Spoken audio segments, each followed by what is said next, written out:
நடிகர் திரு ஜீவா அவர்களை வாழ்த்துரை வழங்க அன்போடு வருகை தந்திருக்கும் அனைவருக்கும் என்னுடைய பணிவன்பான வணக்கங்களை இந்த நேரத்தில் தெரிவித்துக் கொள்கிறேன். வழக்கமான ஒரு இசை வெளியீட்டு விழாவில் தான் நம்ம சந்திப்போம். எப்பயுமே நம்ம கைக்கு மைக் வரதுக்கு முன்னே எல்லா பாயிண்ட்டும் தீர்ந்துருக்கும். ஏன்னா எல்லாருமே எல்லா டாப்பிக்கும் பேசியிருப்பாங்க. இல்லைன்னா கிளம்புற டைமில் தான் வரும். எல்லோரும் ப்ரிப்பேர் ஆகிடுவாங்க. விட்டால் கதவை திறந்தால் பறந்துடலாம் அப்படின்ற போது தான் வரும். ஸோ அதனால் ரொம்ப சுருக்கமாகவே என்னுடைய உரையை துவங்கலான் இருக்கேன்.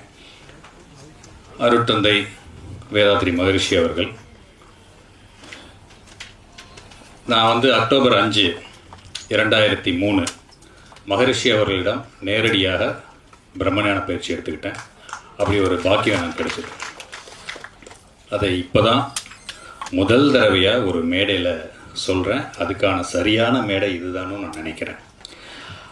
ஏன்னா எவ்வளவோ பேர் இந்த திரைத்துறையில் இருக்கிற எத்தனையோ பேர் இதில் ஃபாலோ பண்ணிகிட்ருக்காங்கன்றதே இந்த மேடைக்கு வந்ததுக்கப்புறம் தான் எங்களுக்கே தெரியுது. எவ்வளோ இயக்குநர்கள், எவ்வளோ தொழிலதிபர்கள், எவ்வளோ பெரிய மனிதர்கள் எல்லாருமே இந்த கொள்கைகளை ஃபாலோ பண்ணிகிட்ருக்காங்க. ஆனால் யாருமே அதை வெளியில் பப்ளிசைஸ் பண்ணலை. இன்றைக்கி உள்ள சாதாரணமான ஆன்மீக சொற்பொழிவாளர்கள், யூடியூப்பில் பண்ணுறவங்கெல்லாம் கூட ஒரு சின்ன சின்ன விஷயங்கள் 4 புக்கு படித்தா கூட எல்லா விஷயத்தையும் போட்டு அதை பயங்கரமாக ப்ரமோட் பண்ணிகிட்டே இருப்பாங்க. ஏன்னா அதில் ஒரு வணிக நோக்கம் இருக்கும். மகரிஷியோட இதில் அந்த நோக்கமே கிடையாது. 4 பேர் நல்லா இருக்கணுங்கிறது மட்டும்தான் மகரிஷி இருந்த காலத்துலேருந்துமே. ஸோ ஒரு விஷயம் லேட்டாக மக்களுக்கு போய் சேருதுனாலே அங்கே உண்மை இருக்குங்கிறது அர்த்தம். ஸோ இங்கே எத்தனையோ பெரிய மனிதர்கள் அதை பின்பற்றுறாங்க. அதை பின்பற்றதுக்கு அப்புறம் தான் நிறைய பேர் பெரிய மனிதர்களாகவே ஆயிருக்காங்க. அது நம்ம கண்கூட பார்க்கக்கூடிய ஒரு அனுபவ உண்மை.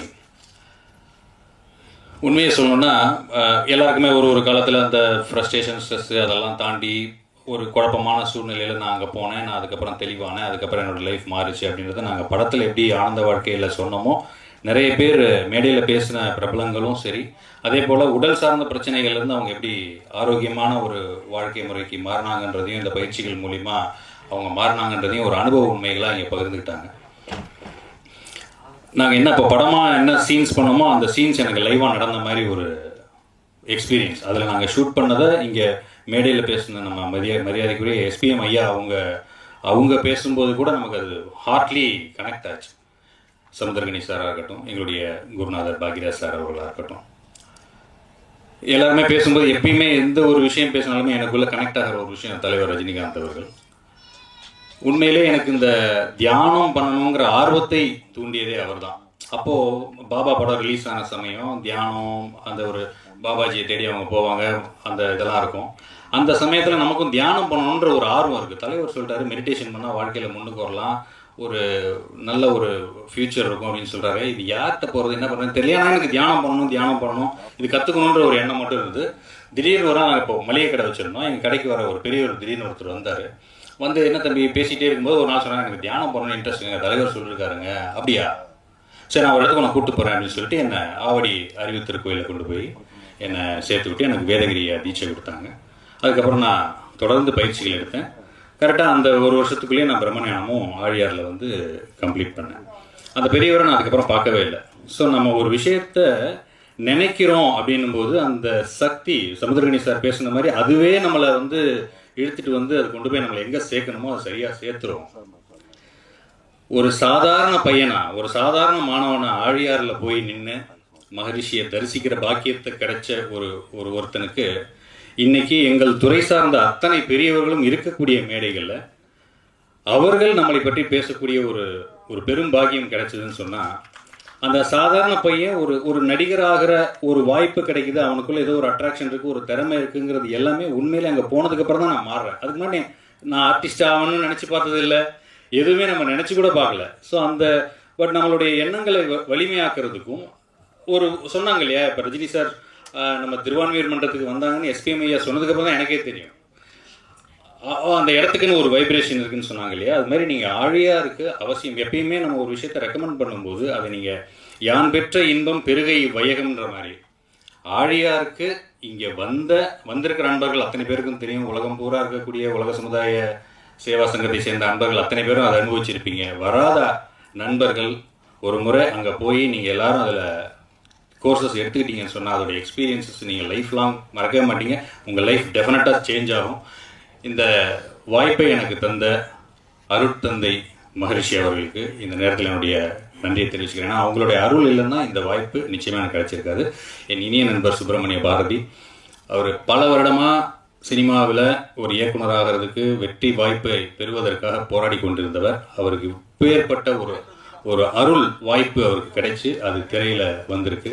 அது உண்மையிலே அவருடைய நல்ல மனசுக்கு கிடைத்த ஒரு வெற்றி. அதே போல் இந்த படத்தில் பாக்யராஜ் சார் எத்தனையோ பேர் இருந்தாலும் பாக்யராஜ் சாருக்கு வந்து அந்த இந்த வேர்ட்ஸ் இந்த விஷயங்கள் வந்து அவர் மூலிமா நிறைய பேருக்கு எஸ்டாப்ளிஷ் ஆகணும்னு சொன்னால் அவருடைய நல்ல மனசுக்கு மகரிஷி அவர்கள் இந்த ஒரு வாய்ப்பை அவர் வழங்கியதாக தான் நான் கருதுகிறேன்.